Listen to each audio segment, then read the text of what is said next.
On Wednesday, though, guys, Myles Garrett spoke to the media for the first time in training camp, and he had quite a quote, for lack of a better word. I'm also curious, after we read this quote, what he was supposed to say. Myles Garrett was asked about expectations for the upcoming season, not just for himself, but for the team, and said this, and I quote, "I expect to get to the Super Bowl. That's our expectation every year. I expect to run it back to Defensive Player of the Year, so keeping both those things in mind, I have to be the very best player I can be every single day, whether we're practicing or playing. As soon as I step in the building, I have to be the best version of myself and the best leader I can possibly be." The headline of that, Myles Garrett wants to run back DPOY and expects to get to the Super Bowl. Now, G, when you said that, a lot of people immediately responded with, "Are you on crack? Your win total's 4.5 for this season. This isn't a Super Bowl caliber team. DPOY, sure, but reach the Super Bowl, get out of here, be realistic." However, if he had said, well, probably not going to be very good in 2025. I just want to stay healthy, get a couple sacks. Let's get a little improvement here and look forward to the future. We would have came on this very program and ripped him for having no expectations for the upcoming season. So I'm curious. I don't think it's an unfair question to ask what your expectation for the team and for an individual player is.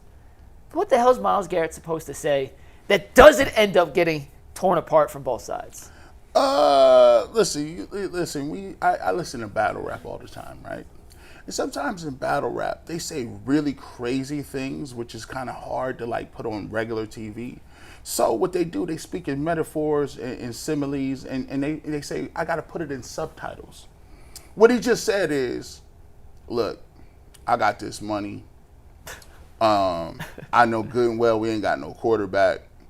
And they keep telling me I need to be a good leader. So what I'm going to do is I'm going to take page 2 out of the leadership manual and be delusional, right? So I'm going to be delusional and say what you want me to say and what you want me to hear. Because sometimes keeping it real goes wrong. I know, I'm G. Bush. Sometimes my mom says, you just shouldn't have said that, bro. You should have just chilled out. You could have saved yourself a whole lot of heartache and pain. You could have just, just sugarcoated it. Myles Garrett, no, they ain't even about to win no Super Bowl. But the one thing he does understand is now he's playing in his mind for legacy. Now, who knows where they'll be at the end of the road by the time they find a quarterback and if the team is better around him. But the one thing that he can do is somebody probably got with him and told him, like, listen, all right, now you can hit this second part of your career where if you want to be known as a Lawrence Taylor, if you want to be known as a Reggie White, you want to be known as a Ray Lewis, they may knock you because you don't have that ring. But one thing that you can do is put it to a point where you can say, well, he's the most dominating player in the league at a certain point in time and the first ballot Hall of Famer, right? So we'll see how that works. But for me, I think the only choice, and I did this on Ultimate Browns, the only way the Browns overachieve is if he can get to a point where he has Mason Graham, Mike Hall Jr., and I watched the defensive line intimately yesterday, and they got some ball players. I like they have a chance to have a special unit because I think that they have the body type and the type of players that Jim Schwartz wants. And that's why I think they have a chance. But it starts with him.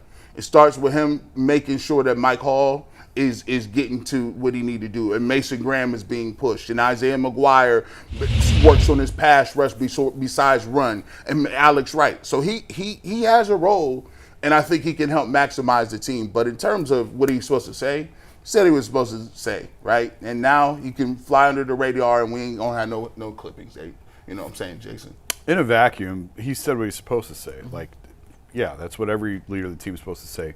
The problem with Myles saying it is what he said in February. Right. And when he comes out, when he goes up and down Radio Row, basically asking every national radio show, hey, you want me? Want me to come on and kill the Browns? I got plenty of ammo. And he says, I'm not aligned with the front office and the trajectory of the team in the near future and where we're going. So what's changed since February, Myles? Like, they had 2 rookie quarterbacks, Joe Flacco and Kenny Pickett. You think that's the difference? And now suddenly you're super? Of course not. So that's the issue that he's running. It's not what he said yesterday. It's when you juxtapose it with what he said when he was trying to force his way out.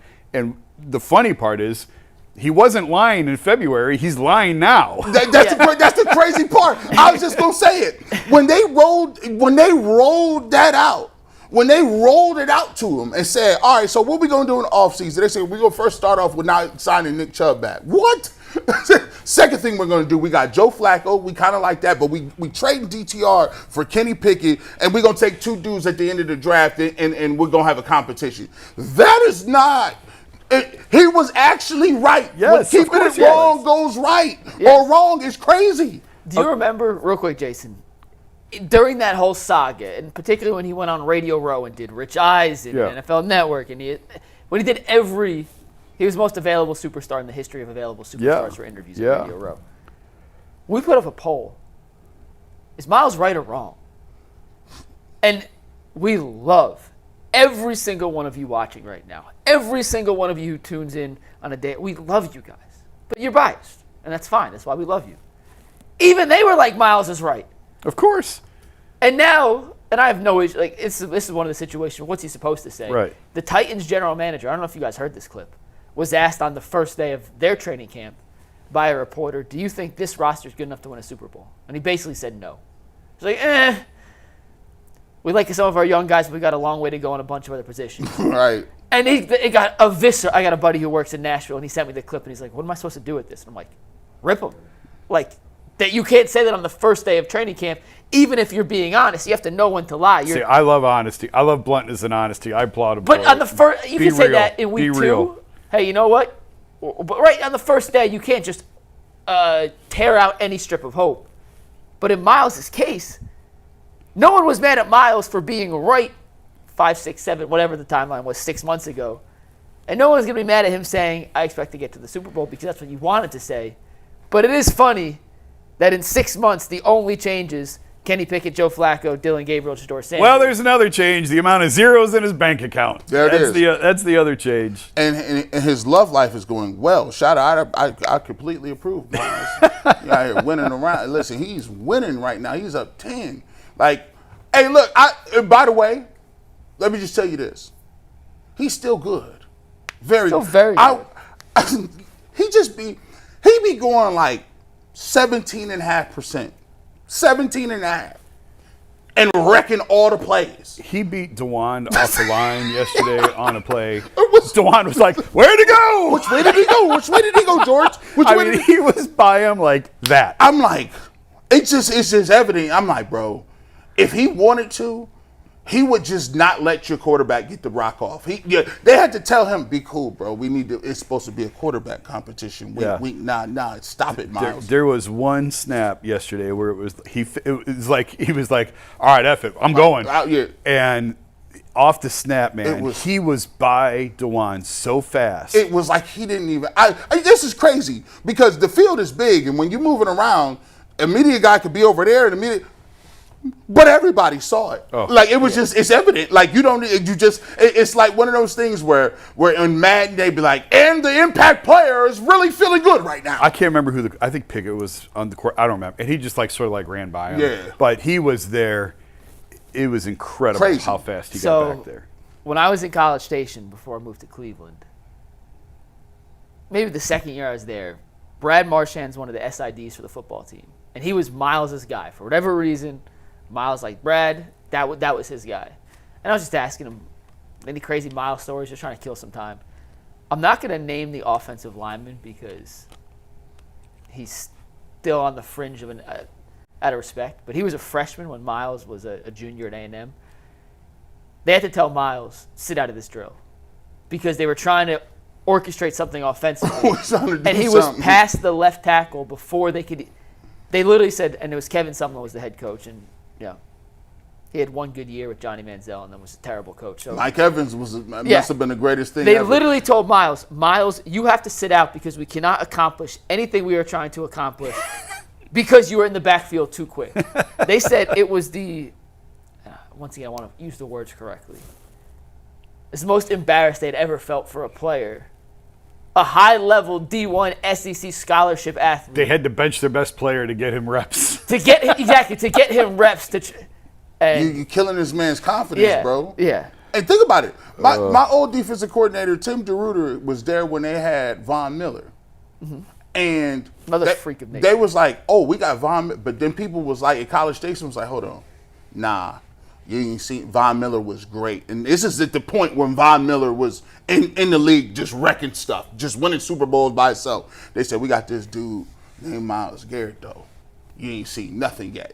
He about 3 inches taller, and he might be just as fast. I say, bro, stop lying to me.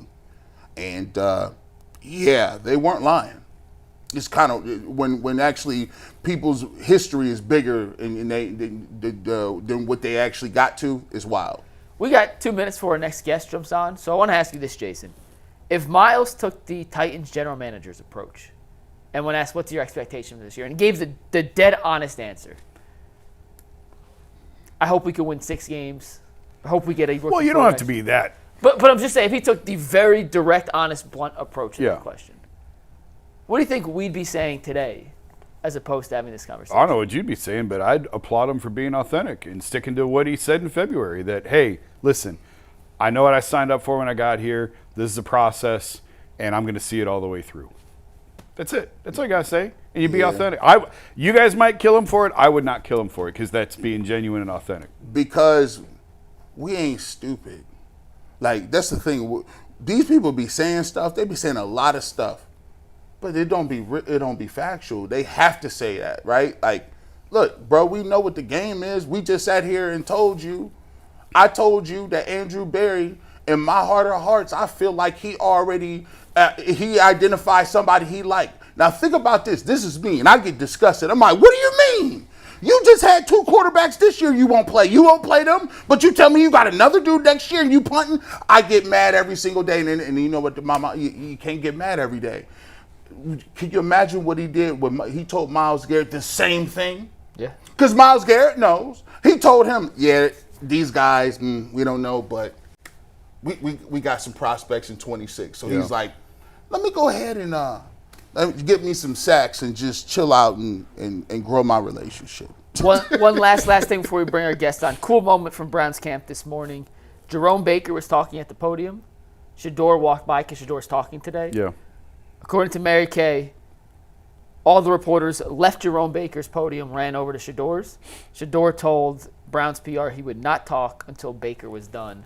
So they went back over, finished talking. He is extremely likable. So that's really cool move by Shedeur. Shedeur is extremely likable. I've been really, really impressed with him. Really cool move. A lot of people, like I was watching him, and he talks to like, it'd be like, I don't know what they are. Browns people got the, people that, they do everything. They do everything. Yeah. And he's talking to them and laughing and joking, and he's really hands-on. He jokes. He's like the little puppy that runs around with the big dogs. When the big dogs be looking around and he be biting at their ears and stuff. Joe Flacco be like, bro, you stop messing around with me. I used my 10 words up today.